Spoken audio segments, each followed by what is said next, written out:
جماعة انا اكتشفت ان ناس كتير جدا مش عارفين يعني ايه اركوبال، ومش عارفين يعني ايه اركوبايركس، ومش عارفين يفرقوا بين الاركوبال وبين الاركوبايركس. يا جماعة الفرق واضح قوي وصريح جدا، تعالوا هوريكم وانتوا هتعرفوا لوحدكم.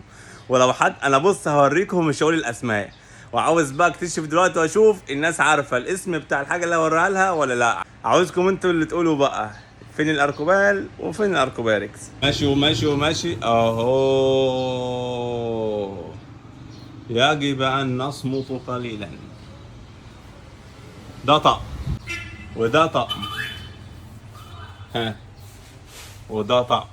ده طقم حاجة، ده نوع وده نوع، عشان برضه نبقى ايه واضحين كده. انا اوريكم 3 انواع، وطبعا ده الصيني اكيد عارفينه يعني.